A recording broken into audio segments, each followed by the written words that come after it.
Olá, bom dia a todas e a todos. Meu nome é Renato Rebelo, eu sou o diretor de projetos aqui do IDES, tenho acompanhado essa agenda SG e hoje eu vou moderar esse nosso painel final aqui que vai falar sobre finanças híbridas e ESG. A ideia aqui é até complementar o painel anterior, é falar um pouco sobre mecanismos mistos que usam capital filantrópico, e capital privado, com o objetivo de investir em negócios, empresas, organizações que de alguma maneira queiram gerar uma transformação social e ambiental, né? A ideia do uso de capital filantrópico, e a gente vai comentar um pouco sobre isso, é usar, servir de alavanca para aumentar os investimentos privados que buscam retorno, mas ao mesmo tempo impacto, né? Essa agenda hoje está bem concentrada em fundos de desenvolvimento e fundações familiares, mas ao mesmo tempo é uma excelente oportunidade para as empresas utilizarem esse tipo de mecanismo para suas atividades ESG e de investimento social privado. E a ideia aqui é falar um pouco sobre isso e para compor hoje nessa mesa e falar um pouco e compartilhar um pouco dessa agenda, eu queria apresentar a Carolina Costa, que é sócia e head de investimento de Blended Finance da Mauá Capital e também é diretora de inovação do Hospital Alemão Oswaldo Cruz. Queria também apresentar Paulo Bonef, que é head global de responsabilidade social da Gerdau, e Roberto Leuzinger, que é membro do conselho do Instituto Horizon e responsável pela frente de ESG na Vincent Partners. Antes de abrir aqui o nosso painel, a gente vai passar um vídeo da Poliana Cima, do Bradesco Private Bank, fazendo uma pergunta introdutória para a gente começar o nosso painel. Se puderem já iniciar o vídeo, em seguida a gente vai começar as falas com os nossos palestrantes aqui.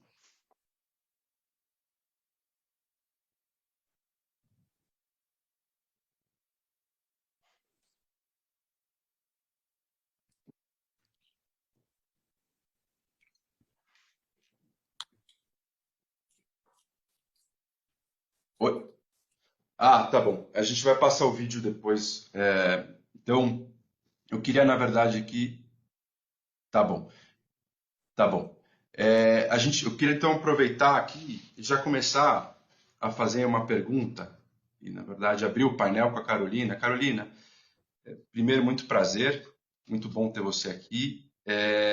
Eu queria que você falasse um pouco sobre a sua atuação na Mauá, sua atuação na frente SG e também no uso de capital misto, de finanças híbridas, blended finance, explicar um pouco do que vocês têm feito, até os conceitos básicos dessa prática. Fala com você, muito obrigado. Obrigada, Renato.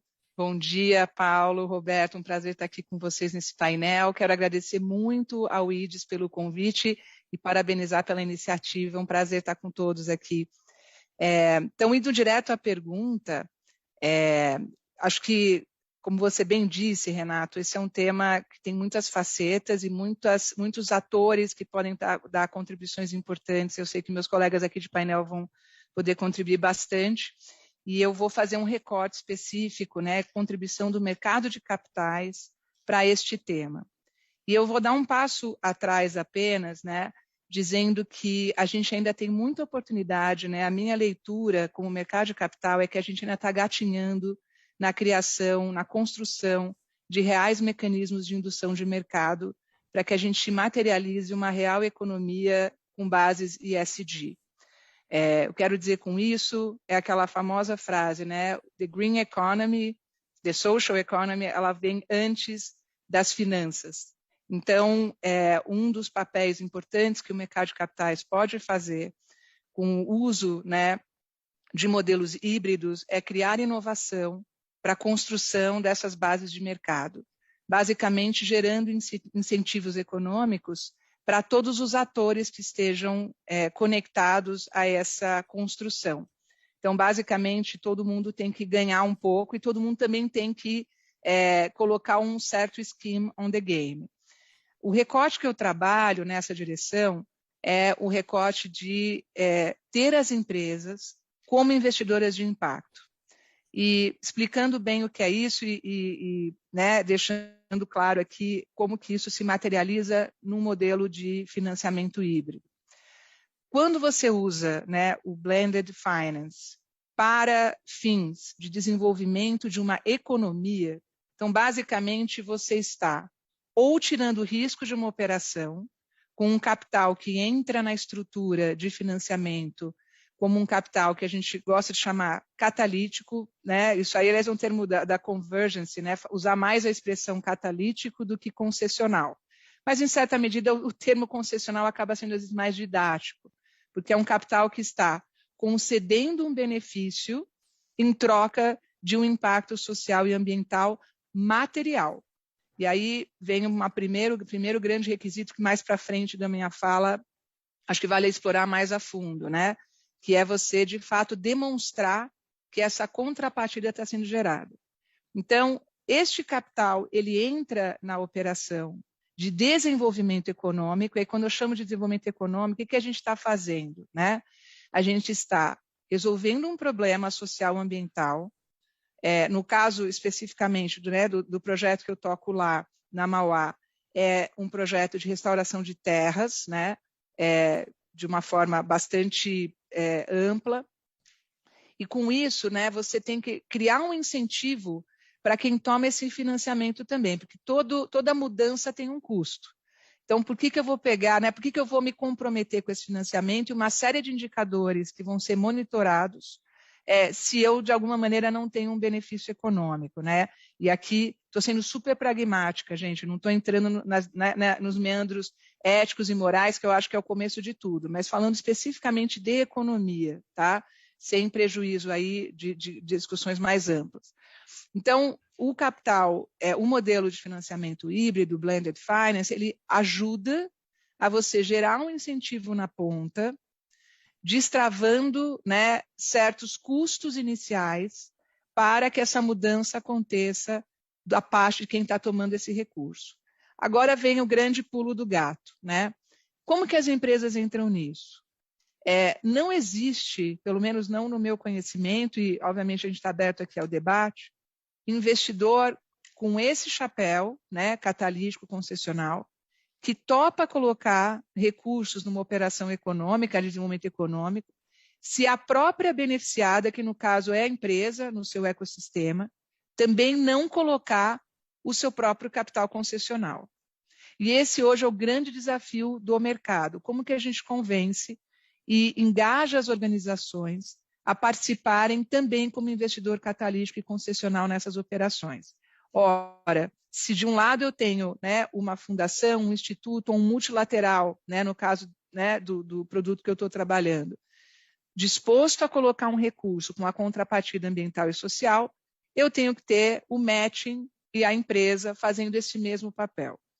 Não é fácil, eu estou tocando uma operação onde a empresa topou, né, e aí a gente está falando aqui de volumes expressivos, e acho que isso é o que torna esse modelo tão interessante como case, né?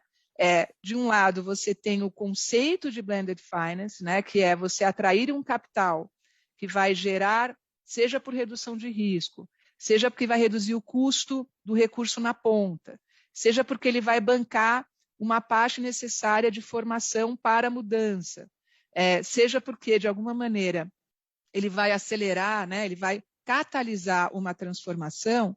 Você não consegue conjugar esse recurso se a própria empresa não atuar com o chapéu de investidora de impacto.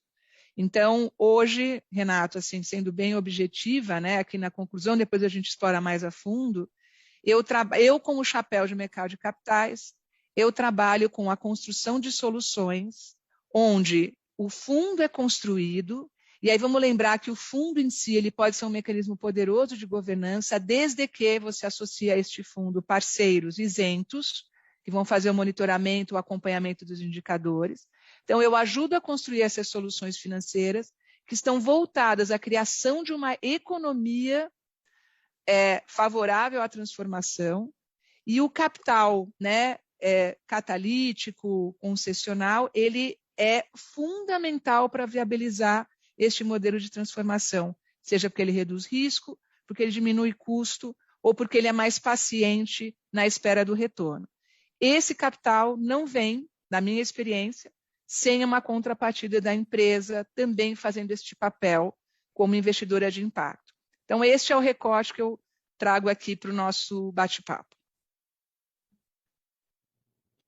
Obrigado, Carolina. Acho que aproveitando, né, você trouxe a visão do fundo, da criação do instrumento, e falou da contrapartida da empresa. Eu queria aproveitar agora e passar a palavra para o Paulo, para comentar um pouco até mesmo do que a Gerdau vem fazendo na sua agenda SG, também para contar para a gente como é que vem atuando do ponto de vista do investimento social alinhado a essa agenda.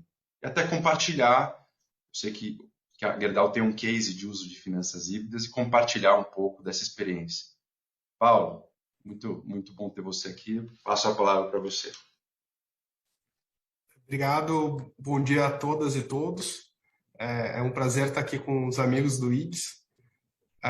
Eu estava buscando essa semana o histórico, a Gerdau é parceira do IDS desde 2003, né? Então são praticamente 20 anos aí que a gente vem trabalhando junto e aprendendo bastante sobre desenvolvimento e investimento social. Também um prazer estar aqui com a Carolina e com o Roberto, dividindo esse espaço. Naturalmente não seria um espaço talvez para um representante de responsabilidade social, talvez ficaria muito mais na letra S do ESG, mas tem um motivo bem forte para eu estar aqui hoje dividindo um pouco do que a gente vem fazendo, e eu vou tentar trazer um pouco disso agora nessa primeira fala. E antes até de entrar um pouco no detalhe em que momento que a gente começou a atuar com finanças híbridas e blended finance, né, ou design funding, como um parceiro nosso gosta de dizer, acho que todo o início desse processo ele foi desencadeado quando a gente teve um processo na Gerdau como um todo. Começou com uma revisão de negócio. Em 2013, 2014, a Gerdau fez um estudo muito profundo. Na época a gente estava com um pouco mais de 110 anos. A Gerdau completou agora em janeiro 121 anos como empresa brasileira. É uma das poucas, talvez, que tenha chegado nessa marca. E a gente pensou muito o que a Gerdau precisaria para os próximos 100 anos, né, e como organização. E aí, nesse processo, a gente fez uma transição muito grande de cultura, uma mudança de cultura na empresa, que começou em 2014, e eu posso dizer que tenha chegado talvez numa fase mais madura em 2020, 2021. Apesar da cultura não ser uma linha de chegada, a gente tem que viver a cultura todos os dias, até como estavam os colegas do Pacto de Promoção pela Equidade Racial há 2 painéis atrás, falando muito sobre cultura, comportamentos, e para a gente é muito claro isso. E dentro desse processo de cultura teve uma mudança de governança ali no ano 2017, 2018, e vários ajustes, né, que são, vamos dizer assim, ondas que reverberam a partir disso. E em 2018 a gente revisa não só a estratégia de responsabilidade social da Gerdau, mas uma estratégia de sustentabilidade, né, ou como o mercado tem chamado aí a questão ESG.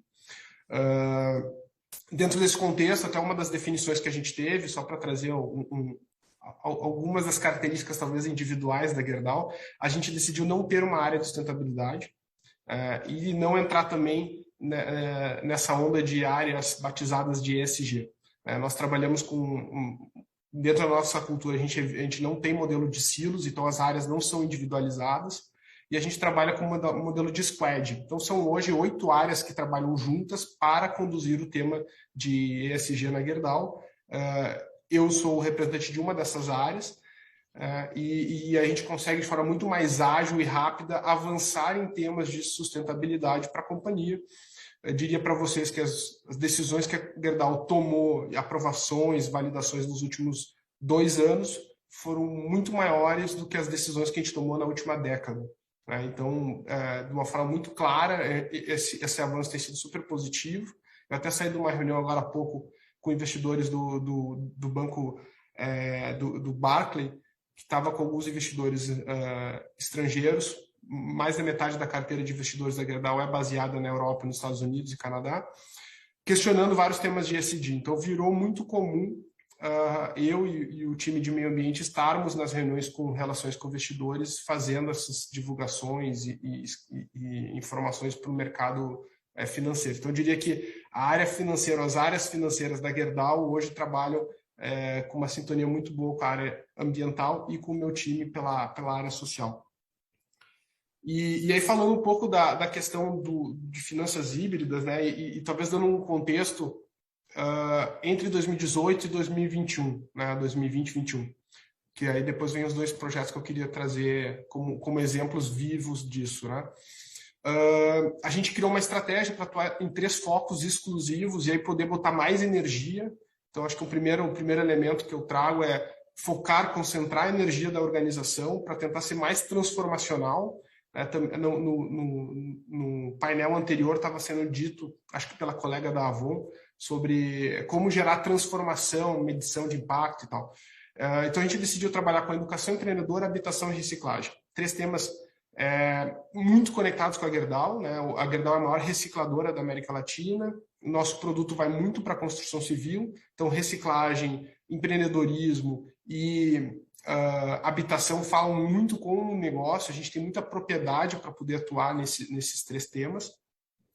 E a gente começou a atuar com vários parceiros, tanto do terceiro setor privado, poder público, com iniciativas, por exemplo, com a Artemisia, de construir até uma tese sobre o cenário habitacional brasileiro. E semana passada a gente lançou a tese do cenário de reciclagem no Brasil, trabalhando com empreendedores sociais que trabalham com muita inovação social, como Edu Lira, da Gerando Falcões, que tem testado várias inovações, outras organizações do terceiro setor que também têm muitas práticas sociais que são bem sucedidas, mas que travam em 2 elementos: escala e a questão de recurso financeiro.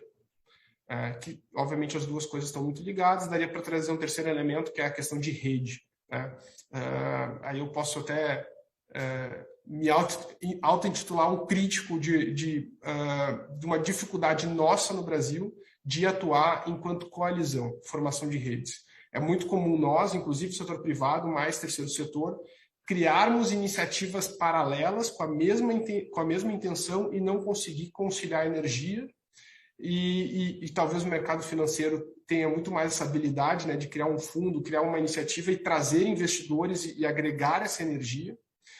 Então, a gente viu que tem essa dificuldade. O terceiro setor faz muitas iniciativas boas, tem visto também negócios de impacto surgindo, com muitas propostas boas, mas uma dificuldade de escala. E aí, quando a gente fala de Brasil, não dá para falar num país de dimensão continental sem considerar a questão de escala.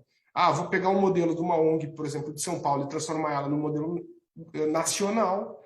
Nem o dinheiro do governo federal seria suficiente para fazer isso. Então, falta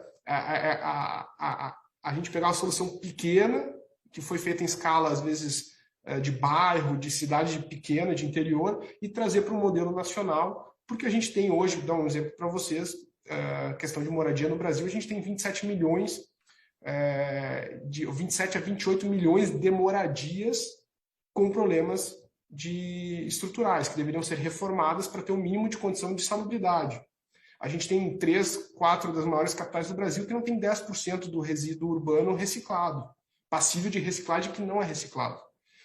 E números de educação eu nem preciso citar dos nossos jovens saindo do ensino médio. Então, como lidar com esses números tão ambiciosos? E aí que vem, talvez, algumas das conversas que a gente teve no ano de 2020 e 2021. 2 organizações foram super importantes para a gente avançar nesse tema, foi a Dínamo e a Gaia. Eu diria até que o Marco da Dínamo é um grande parceiro e um grande compartilhador de conhecimento, ou um professor mesmo. E com ele a gente entrou no projeto Soma, que é uma iniciativa que depois também dá para entrar em mais detalhes, mas a Soma não é da Gerdau, a Gerdau é um investidor, né? E a diferença é que a gente está investindo através da tesouraria da Gerdau, então não é um dinheiro da área social, é um dinheiro do caixa da companhia, que poderia ter sido aplicado em fundo do Tesouro Nacional, renda fixa, renda variável, e a Gerdau resolveu alocar lá, junto com outras 3 empresas, para subsidiar o Soma, que é um projeto de moradia popular no centro de São Paulo, com foco em locação. É um tema extremamente novo, mas que tenta trazer uma solução escalável no cerne da questão. Né? Não adianta construir um prédio a 3 horas de ônibus da capital ou do local de trabalho das pessoas. Né? E um outro exemplo, aí também nosso, aí um autoral, dentro desse aprendizado, e talvez de 3 a 4 anos de pesquisa, de conversas e alguns protótipos, a gente lançou no ano passado, mas o operacional foi em fevereiro desse ano, um projeto de reforma de moradia no Brasil, é o maior projeto social da Gerdau na história. A gente lança um projeto já com 40 milhões em caixa para fazer o projeto rodar, com uma meta de reformar mais de 13 mil casas no Brasil, em 12 cidades onde a Gerdau tem operação, e beneficiar aproximadamente 50 mil brasileiros e brasileiras. Esse projeto ele só para em pé porque tem uma das inovações do projeto é o modelo de blended finance. Então, a gente trabalha com duas verticais financeiras, uma que é a tradicional, que as empresas fazem no Brasil através das áreas sociais, que é o modelo de doação, o modelo filantrópico. Então, tem um volume de casas para uma população de menor renda que não teria condição de entrar com nenhum tipo de apoio financeiro. E tem uma parcela desses beneficiados que consegue, sim, pagar um valor mínimo, como a gente brinca que é mais ou menos um parcelamento da Magazine Luiza, né? Então paga em parcelas pequenas em 2 anos, esse dinheiro volta para o fundo, que no fim é uma debênture social, volta para o fundo, e esse fundo ele repassa o dinheiro para uma segunda família. Então o que a gente consegue fazer é uma alavancagem de mais ou menos... Oi. Desculpa, Paulo, eu queria pegar aqui o gancho, tá me ouvindo? E também aproveitar, você falou muito de escala, de organizações, né, até do uso do capital, de maneira até do caixa da empresa. Eu queria aproveitar esse gancho e passar a palavra para o Roberto. O Roberto hoje está em 2 chapéus, né? Está no chapéu de um instituto, de uma organização da sociedade civil e de um fundo de investimento que lá ele trabalha com gestão de ativos SG e até com um fundo de impacto. Então, eu queria, na verdade, Roberto, que você contasse um pouco até em cima do que o Paulo comentou, como é que é atuar nessas 3 frentes, SG, fundo de impacto, um instituto que trabalha até com conceitos e premissas de venture philanthropy. O que você tem aprendido no uso de diferentes modelos de uso de capital para impacto, para redução de danos? Muito obrigado por estar aqui. Queria passar a palavra para você agora, para complementar. Obrigado, Renato. Obrigado ao IDES também pelo convite. Como você falou, eu estou hoje com um duplo chapéu aqui. Eu estou representando o Instituto Horizon e a Vinci Partners. A Vinci é uma gestora de recursos de terceiros, é referência em investimentos alternativos no Brasil. Então, a gente tem fundos de private equity, de real estate, de infraestrutura, crédito privado, enfim. Tem uma série de estratégias de investimento e temos hoje cerca de 58 bilhões de ativos sob gestão e no ano passado passamos a ser listados na Nasdaq, né, na bolsa da Nasdaq Nova York. Então, hoje nós somos uma empresa listada e o Instituto Horizon ele é um instituto que surgiu a partir de 4 fundos de private equity, que fazem parte da BVCap.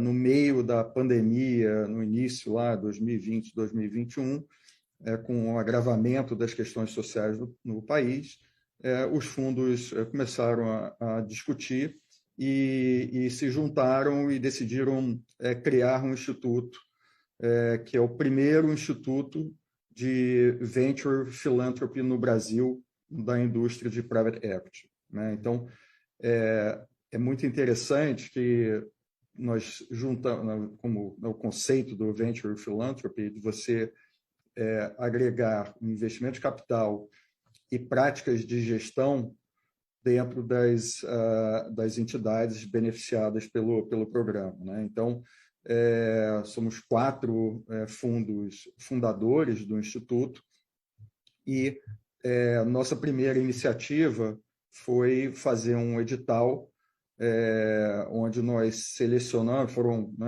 recebemos aí quase 250 aplicações, né, interessadas, entidades interessadas, e a partir de um processo bastante criterioso, a gente foi afunilando e no final chegamos a 3 entidades que estão sendo apoiadas pelo Horizon. E é interessante a aplicação de todos os conceitos que a gente tem usado em private equity dentro do Venture Philanthropy, né? Então, desde esse processo inicial que ele passa por um due diligence, então, quando a gente vai fazer um investimento de private equity, a gente faz um processo de due diligence, né? A gente faz uma investigação profunda na empresa, faz um diagnóstico. No meu papel como head de ESG, a gente levanta todas as questões, riscos e oportunidades relacionados a ESG dentro daquele target.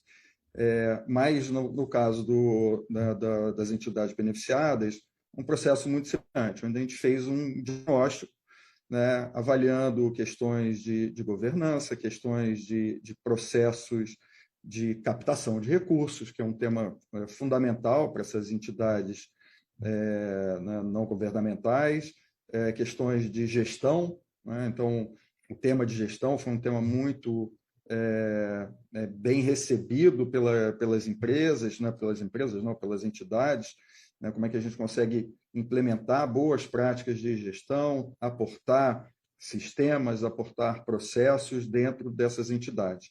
Então, é uma iniciativa que eu acho que tem uma sinergia muito grande entre a indústria de private equity e, né, o Venture Philanthropy, a forma como a gente vem atuando. Acho que mesmo as empresas, entidades que não foram selecionadas, né, nesse funil, que foi super criterioso, várias delas se beneficiaram de um diagnóstico onde apontou oportunidades de melhoria dentro dos seus processos de gestão, processos de governança, estrutura, enfim, e que isso vai poder ser aplicado mesmo sem o apoio do Horizon, né? Então, eu acho que é uma iniciativa muito inovadora no mercado, né?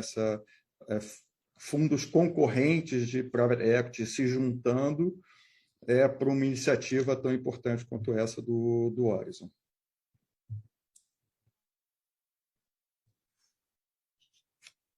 Acho que é um momento oportuno para a gente passar o vídeo da Poliana, que vai falar um pouco sobre a perspectiva até da carteira de Private Wealth do banco.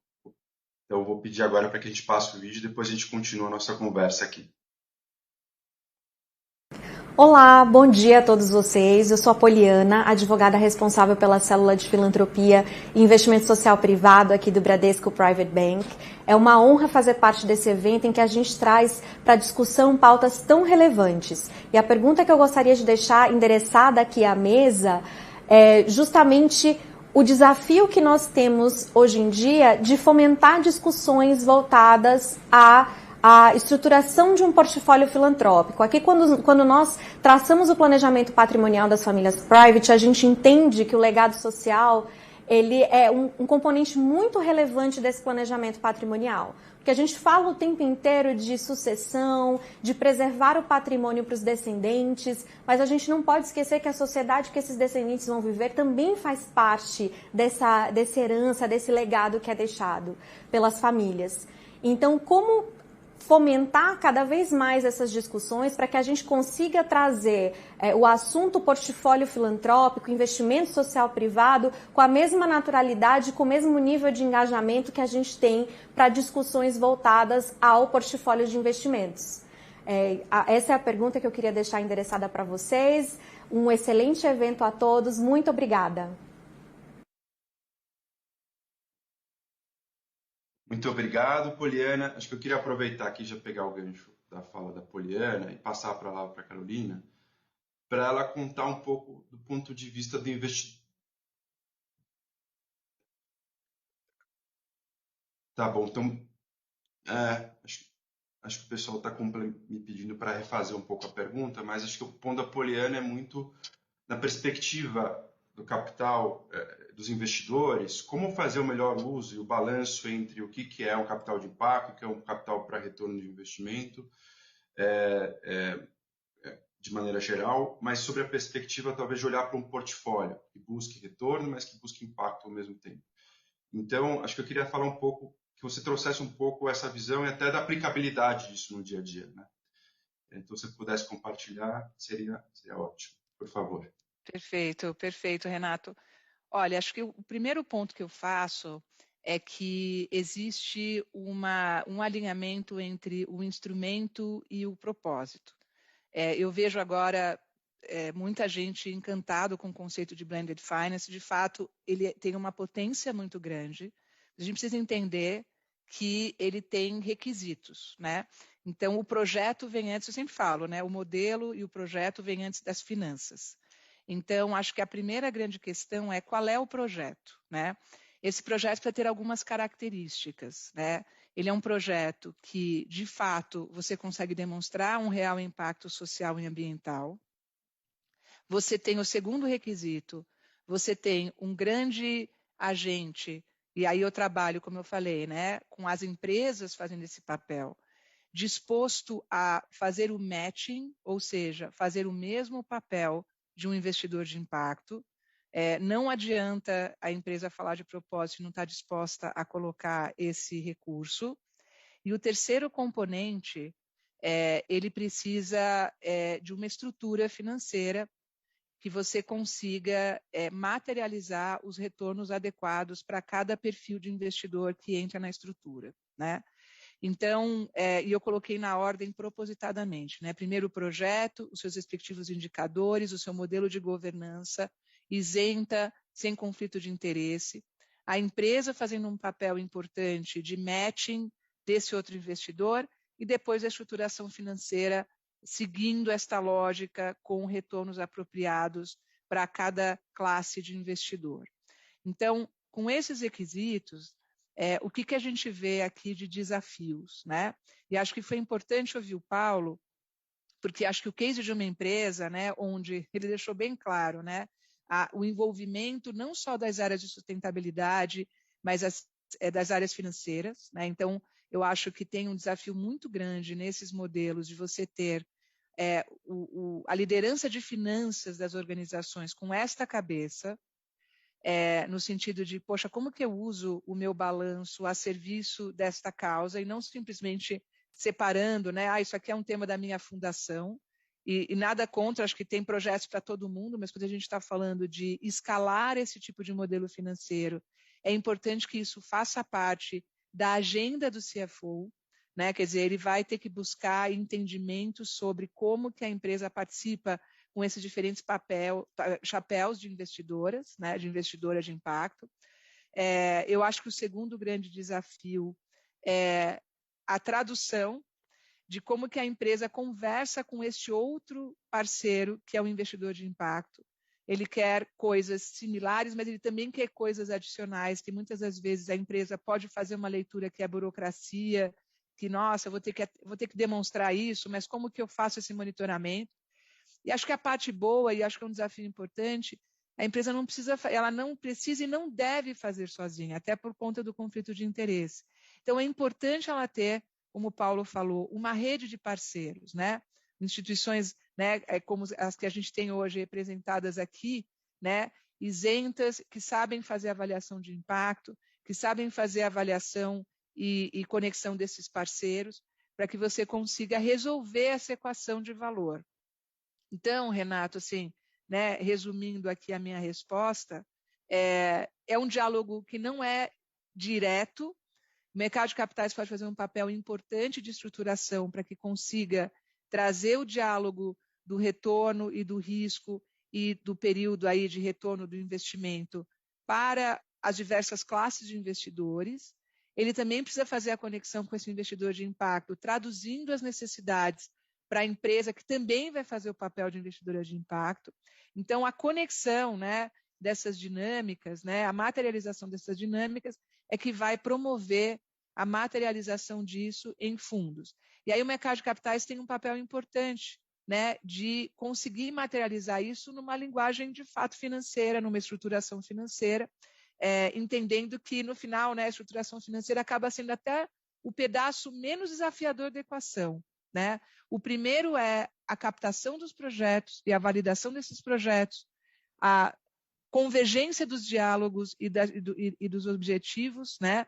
Cada um entra na equação com objetivos que precisam estar alinhados, mas também adicionais, e depois a materialização disso numa estruturação financeira que respeita os diversos níveis de risco por cotas, por cotas de investidores e prazos de retorno.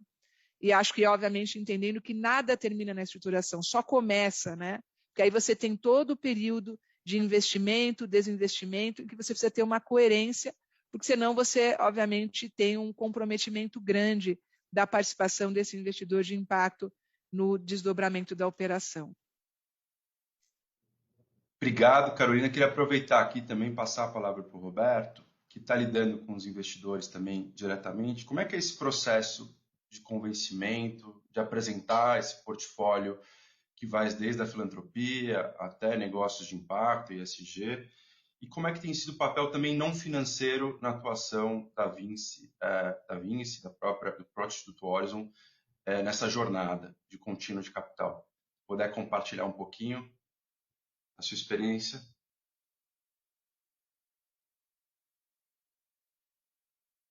Acho que obrigado, Renato, pela pergunta.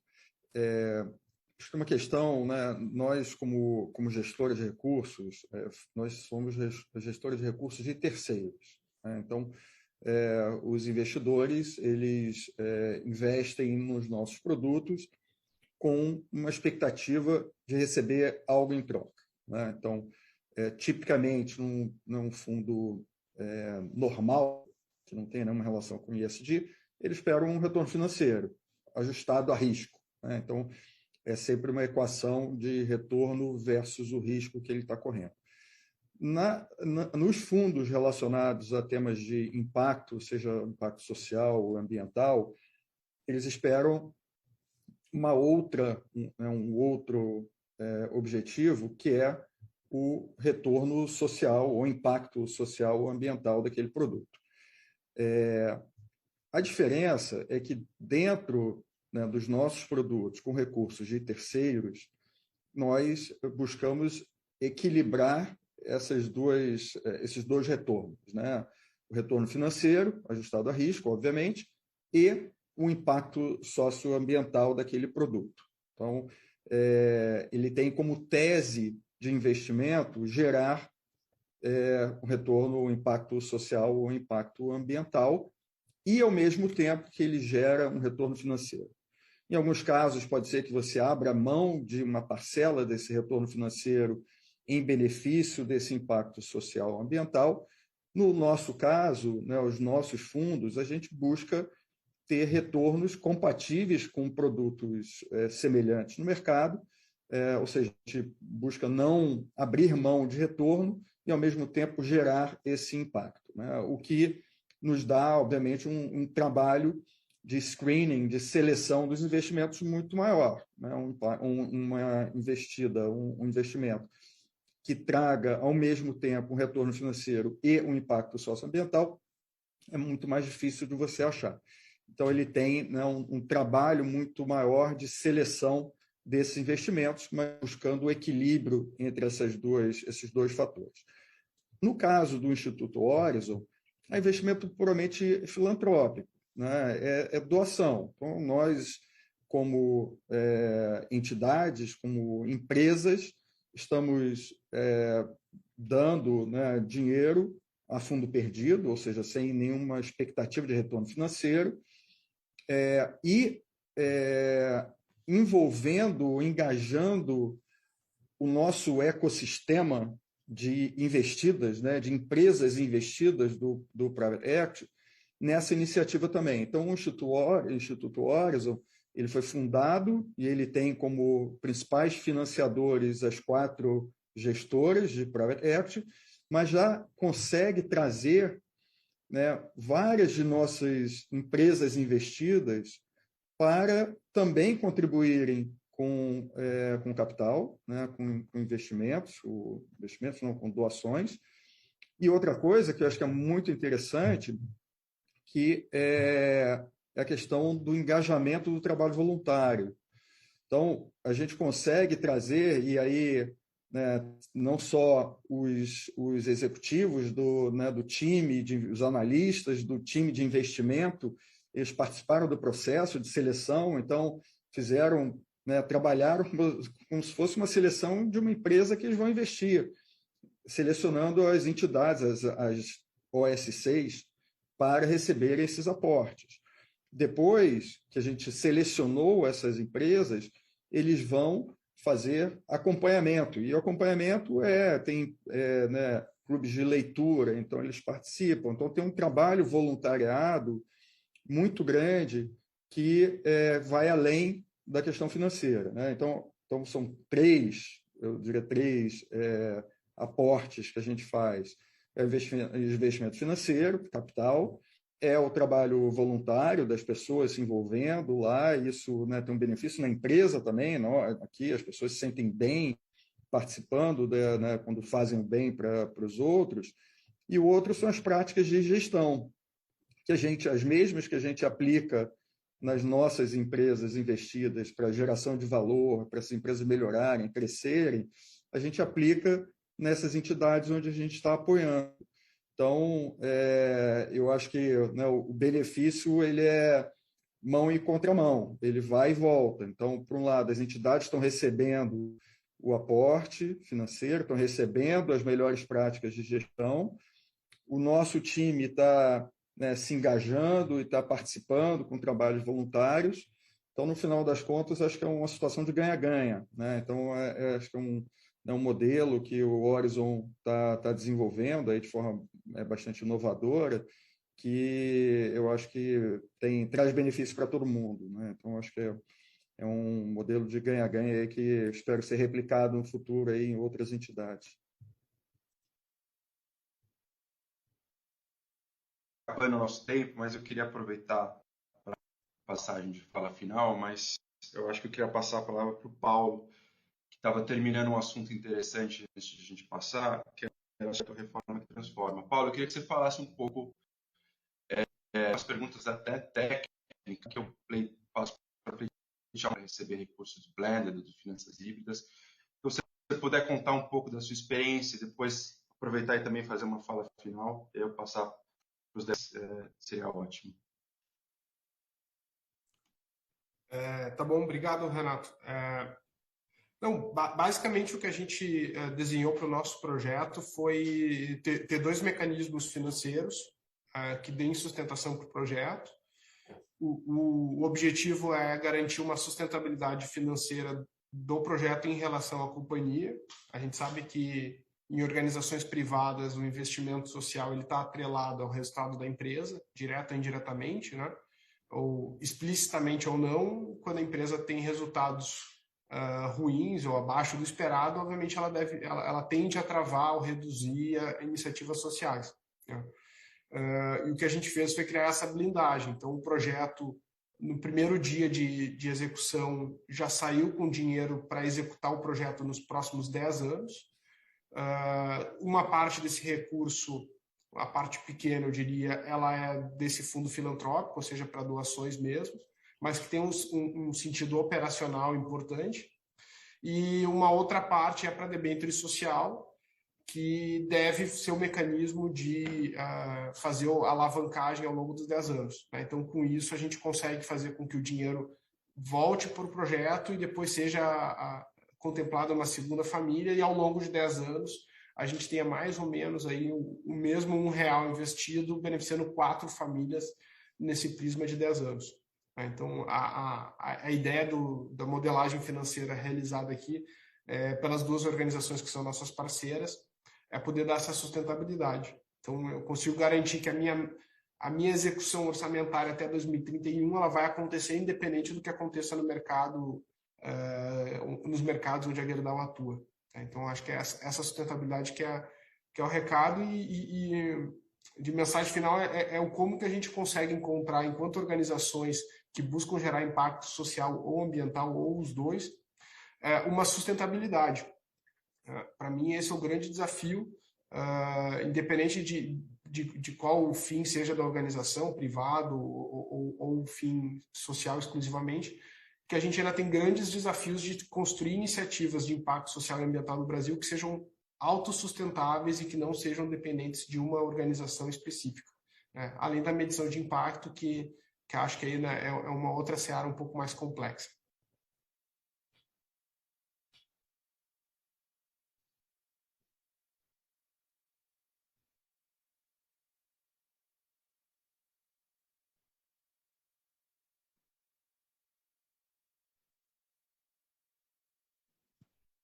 Renato, eu não sei se você está falando, mas está mutado.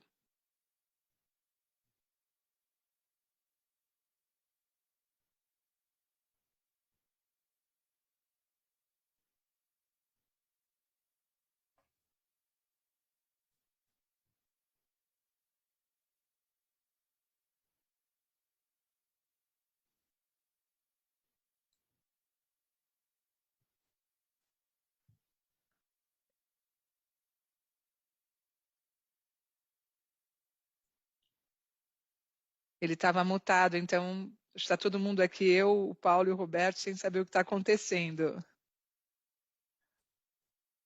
Carolina, eu não sei se ele tinha falado da gente fazer as palavras finais, então não sei se tu e o Roberto não querem fazer uma mensagem final. Acho que a gente mantém um prazo aí do tempo dele. Voltou? Voltou, Voltou. Renato. A gente não te ouviu. Voltou. Ah, desculpa, voltou. Perdão, tinha perdido a conexão e o áudio aqui. Mas, Carolina, se puder complementar, eu perdi um pouco aqui a conexão. Não, tudo bem. Fazer o Indo fechamento. na linha de palavras finais, primeiro agradecer a oportunidade. É um prazer estar com todos aqui. Acho que a gente está começando o diálogo. E acho que o que a gente está vendo hoje nessa conexão super rica de pessoas é o interesse no tema. E aqui a mensagem final é que eu acho que há um caminho muito promissor nessa agenda das empresas atuando como investidoras de impacto, né? Isso exige educação das empresas, né? Acho que a gente precisa levar informação e levar metodologia, e acho que aí o IDES pode dar uma excelente contribuição. Acho que tem a questão de conexões que geram, né, soluções a serviço da transformação social e ambiental, e aí o mercado de capitais pode ser um grande parceiro nessa direção. Então, eu acho que assim, à medida que a gente vê exemplos como o da Gerdau, como das empresas com as quais eu tenho trabalhado, eu acho que isso vai inspirar o mercado a ir nessa direção. As empresas não substituem o governo, mas elas podem fazer um papel importante de transformação ao criar, neste papel de investidoras de impacto, modelos materiais de desenvolvimento econômico e social. E aí eu acho que elas vão estar exercendo um papel cívico muito importante e de inspiração, inclusive, né, como liderança transformacional aí no mercado. Fico à disposição de todos aí para contribuir com a agenda. Obrigado, Carolina. Queria passar a palavra agora final para o Roberto, para a gente encerrar a sessão. Roberto. Tá bom. Encerrando aí também, agradecendo aí o convite. E com relação aí, tanto que o Paulo quanto a Carol falaram, né, das redes e conexões, eu acho que um outro aspecto fundamental e um fator de sucesso do Instituto Horizon são as conexões que a gente traz, né, os parceiros que a gente traz. Então, consultoria com a Bain Company, a Mazars, a Pinheiro Neto, PwC, Wide. Então, a gente tem uma série de parceiros técnicos que atuam muito, né, contribuindo para ajudar tanto no diagnóstico quanto na identificação de oportunidades de melhoria dessas entidades onde a gente apoia. Falar também que a gente tem aí um podcast que está no Spotify de Conecta OS6, então tem já 5 episódios lá com entrevistas com responsáveis pelas entidades que participaram do processo, falando um pouco da sua história, contando um pouco dos seus desafios, né, e dos impactos que eles têm criado, e que, né, estamos aí também em todas as redes sociais. Quem tiver interesse em conhecer mais sobre o Instituto Horizon e apoiar, enfim, se engajar de alguma forma, nos procure lá nas redes sociais, que tem bastante informação e que vocês vão gostar bastante de conhecer mais a respeito. Então, muito obrigado a todos, obrigado aí a Carol e ao Paulo aí, meus companheiros. E, enfim, como a Carol falou, estamos só começando essa conversa, acho que tem muito assunto aí para ser explorado no futuro.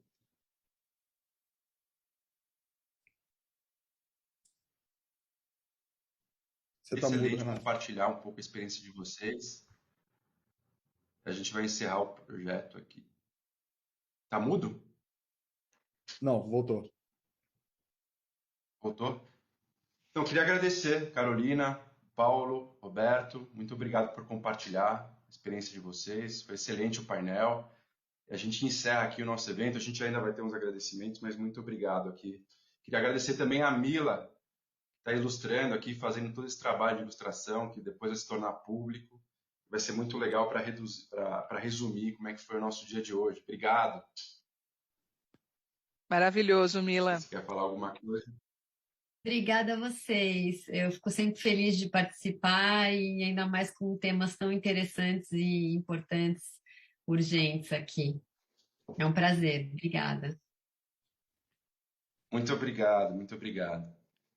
E para encerrar, acho que hoje eu queria, na verdade, agradecer a presença aqui dos nossos palestrantes, dos nossos moderadores, dos nossos apoiadores, agradecer a Gerdau, Santander, Ambev, o Bradesco Private Bank e o Instituto Horizon por ter feito esse evento viável.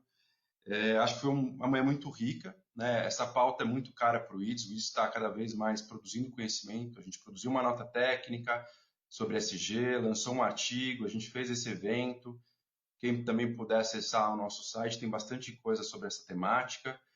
Tem muita coisa por vir também no segundo semestre, a gente vai fazer um estudo e uma pesquisa a respeito desse tema.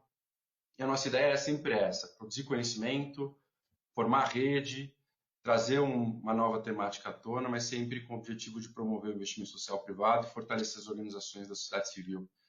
E acho que a SG tem sido uma pauta que conecta muito com essa temática. Eu queria também dizer algumas perguntas que vieram. Esse conteúdo vai estar disponível no YouTube do IDES. O YouTube do IDES é um canal muito rico de conteúdo e vocês vão poder acessar isso logo mais brevemente, né?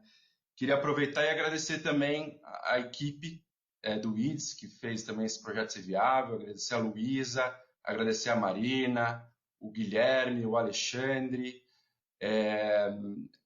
o Gabriel, o Fábio, todo mundo que aqui apoiou e fez esse evento se tornar viável e hoje, nesse dia tão bacana.